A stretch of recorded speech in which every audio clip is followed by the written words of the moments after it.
जी हाँ, नमस्कार दोस्तों, मैं हूं बालकृष्ण बाबिस्कर।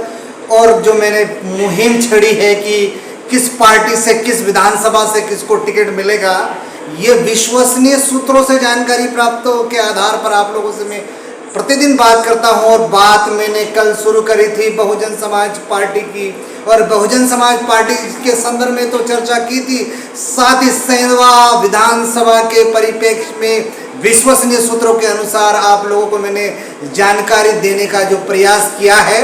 निश्चित ही उस पर प्रतिक्रिया आ रही है और कई लोग कारण भी पूछ रहे हैं, तो उन कारणों की आज एक एक परत में आपको जानकारी देने के लिए आज मुखनायक आपके सामने खड़ा है।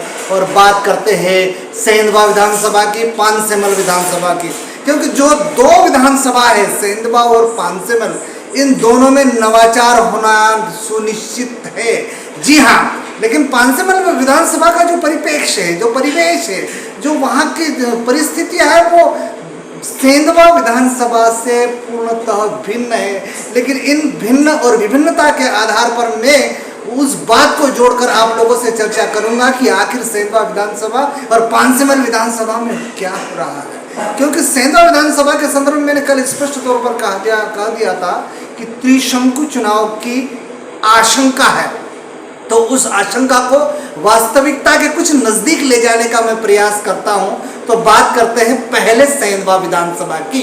तो सेंधवा विधानसभा में भारतीय जनता पार्टी और राष्ट्रीय कांग्रेस पार्टी की ओर से अब पत्ते नहीं खोले हैं। गौरतलब है कि भारतीय जनता पार्टी और कांग्रेस एक दूसरे के लंबे समय से, लंबे अरसे से घोर विरोधी रहे हैं और अपनी बहुत जबरदस्त ताकत इस क्षेत्र में रखते हैं। इसलिए समय समय पर भारतीय जनता पार्टी और कांग्रेस पार्टी सेंधवा विधानसभा में जीत का जश्न मनाते हैं। और उस महायुद्ध में कभी कोई जीतता है, कोई हारता है, कोई जीत का जश्न मनाता है या कोई मलाल करता है। अब बात करते हैं तीसरे परिवेश की, तीसरी शक्ति की। चूंकि तीसरी शक्ति के संदर्भ में मैंने से आपको बहुजन समाज पार्टी के संदर्भ में कह दिया था, लेकिन यह इतिहास है। सेंधवा विधानसभा में बड़ी पार्टियों ने हमेशा दस्तक देने का प्रयास किया है, दस्तक दी है और कोशिश भी की है, लेकिन तीसरी पार्टी उभर कर सामने नहीं आए। इसके उस दौरान, उस परिवेश में, उस समय कालांतर में जो भी परिस्थितियां बनी हैं, कुछ ही समय में परिवर्तन हो जाता है। उसी भांति इस बार भी सेंधवा विधानसभा में आमूलचूल परिवर्तन होने की 100% संभावना है, क्योंकि भारतीय जनता पार्टी और कांग्रेस दोनों इस क्षेत्र के पुराने खिलाड़ी हैं और वे इसमें दाव पेच अच्छी तरह से जानते हैं, इसलिए जीत दर्ज करते हैं। लेकिन पानसेमल विधानसभा की परिस्थितियां विभिन्न है। लेकिन पानसेमल विधानसभा में जिस व्यक्ति को टिकट दे दिया गया है, आदरणीय श्याम बर्डे जी को टिकट दे दिया गया था, भारतीय जनता पार्टी ने अपने सर्वे के द्वारा, अपने जिस भी माध्यम से उन्होंने श्याम बर्डे जी को जनता जनार्दन के सामने रखा है। लेकिन हम आप इस विषय पर चर्चा कर चुके हैं कि पानसेमल विधानसभा में प्रत्याशियों की जो सूची थी लंबी थी। जी हाँ, लंबी सूची थी और उस लंबी सूची में कई लोग अति महत्वाकांक्षी, कुछ महत्वाकांक्षी और कुछ कर्क जरने की तमन्ना रखने वाले थे।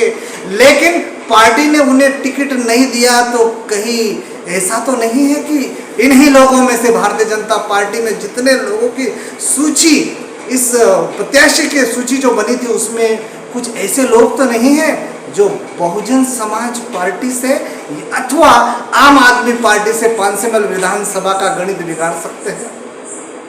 तो क्या वे इस बार कहीं बहुजन समाज पार्टी से टिकट की अपेक्षा तो नहीं कर रहे?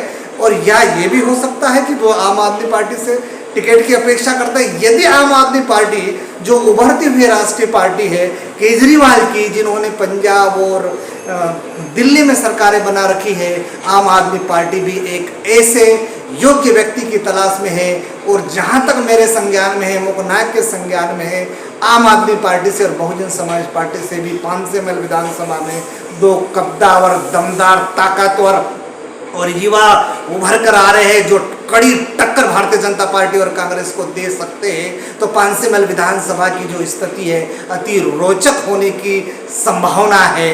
अब बात करते हैं सेंधवा विधानसभा में। मैंने कल सेंधवा विधानसभा के संदर्भ में कहा था कि बहुजन समाज पार्टी के प्रदेश कार्यालय में सेंधवा विधानसभा से 3 लोगों ने टिकटों की दावेदारी की थी ऑफ द रिकॉर्ड। और जो मुझे विश्वसनीय सूत्रों से जानकारी मिली है, उन 3 लोगों में से अब 2 ही लोग बचे हैं।